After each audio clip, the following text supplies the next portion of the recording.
All right, here we go. The CPI data is coming up. We just wanted to kind of touch base on what our mindset is when we're trading, especially big catalysts. Today we'll go over a quick trade with SPY, and we'll look back at this video and see how it ages. So yeah, I wanted to kind of go through our trade so you can see what we were thinking. Using the 5-minute chart, again, for no reason whatsoever, we get a huge, after this triple bottom, we get a huge run up. We get a huge run up from 380 to 386. So that's a 10-point move, basically after hours, pre-market into the market open. So once we get a sell-off, I mean, this price action is exactly what you want as a trader. You want volatility. So 386 all the way here, and then after we didn't sell off, we knew what was coming. If you didn't know, you just really weren't paying attention, but we knew what was coming with the CPI data, and in anticipation of that, you're going to see a lot of selling, and that's what we saw.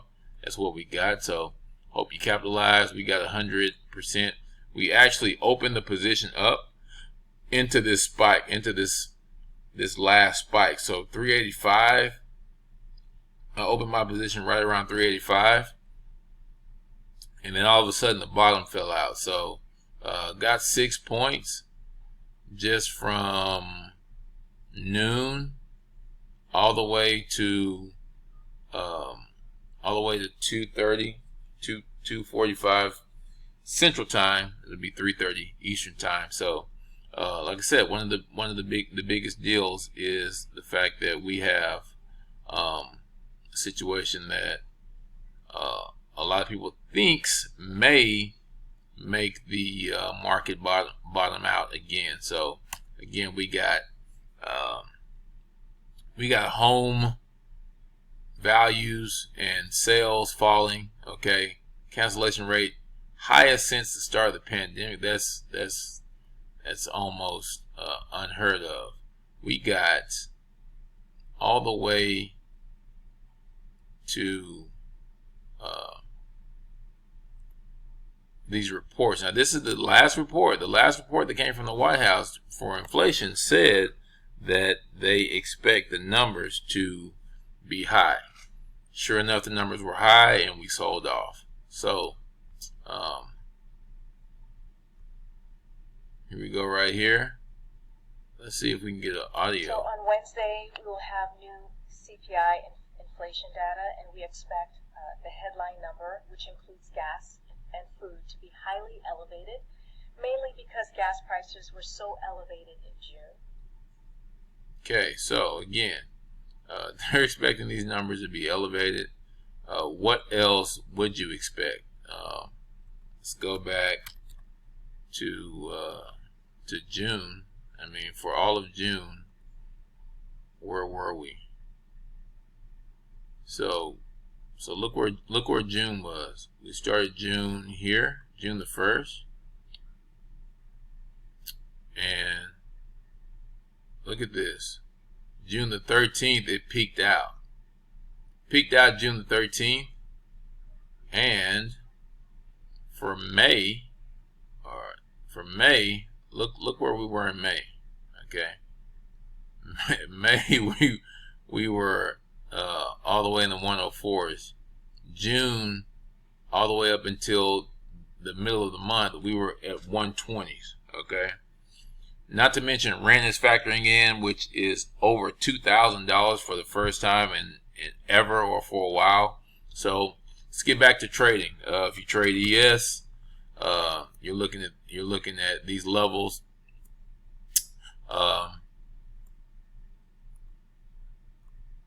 What we're seeing is a big sell-off into the channel.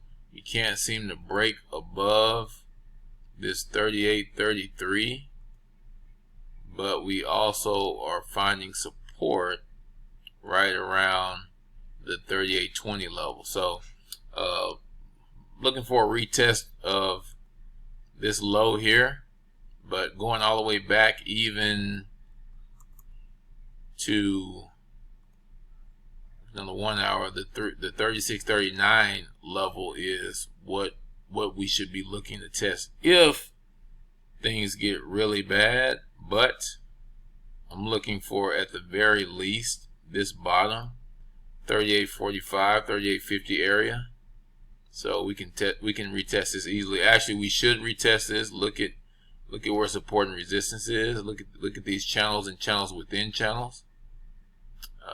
All you got to do is just kind of look at where this stock likes to go, where it likes to bottom out, where it likes to bounce. We're kind of in the middle right here. So we've been in the middle a couple of times. At these levels, we've touched 3750 several times, and we just rallied, hit resistance again, and now we are looking at another leg down. So again, wanted to let you see what we were thinking. Lock in profits. Okay, you can lock in profits here, or scale out. Scale out half your position. We get a pull all the way down to 3804, and then we can see what happens after we break out of this channel. So we got put, so we'll see what happens. Just wanted to give you a prediction, a report before, and not just have hindsight, dictate, the way that we think or trade. We want to be ahead of the move. All right. Like, share, subscribe. Always take profits. Always use stops. Trade carefully, responsibly, and God bless.